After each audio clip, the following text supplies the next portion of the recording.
ഇനി ആരോഗ്യമുള്ള പല്ലുകൾക്കായി doctor ദിനക്സ് family dental clinic തന്നെ ചൂസ് ചെയ്യും. കൂടുതൽ വിവരങ്ങൾക്കായി കോൺടാക്ട് 6238355070.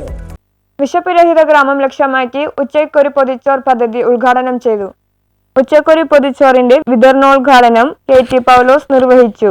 സമൂഹത്തിന്റെ താഴെത്തട്ടിലുള്ളവർക്കും സാമ്പത്തിക പരാധീനതകൾ മൂലം വലയുന്നവർക്കും ഏറെ ആശ്വാസം പകരുന്ന ഒരു ഉദ്യമമാണ് കിടങ്ങൂർ ജനകീയ സാംസ്കാരിക വേദിയുടെ ആഭിമുഖ്യത്തിൽ നടത്തുന്ന ഉച്ചക്കൊരു പൊതിച്ചോർ എന്ന സത്പ്രവൃത്തിയെന്നും KT പൗലോസ് അഭിപ്രായപ്പെട്ടു. കൂടുതൽ ആളുകളിലേക്ക് ഇതിന്റെ ഗുണഫലങ്ങൾ എത്തിക്കാൻ വേണ്ടി ഓഗസ്റ്റ് 17 ഞായറാഴ്ച നടത്തുന്ന ബിരിയാണി ചലഞ്ച് വളരെ പ്രശംസനീയമാണെന്നും KT പൗലോസ് പറഞ്ഞു. സാംസ്കാരിക വേദി general convener advocate Sanjay Thampi അധ്യക്ഷത വഹിച്ചു. പ്രസിഡന്റ് AV ജോയ് സ്വാഗതം ആശംസിച്ചു. സാംസ്കാരിക വേദി ട്രഷറർ AV രവി, സാംസ്കാരിക വേദി മെമ്പർമാരായ ദീപു പത്രോസ്, എൽഡോ ചാക്കോ, ലിൻസൺ വർഗീസ് എന്നിവർ സംബന്ധിച്ചു. സാംസ്കാരിക വേദി സെക്രട്ടറി TG ജോസഫ് നന്ദി പറഞ്ഞു. News bureau, Thuravoor.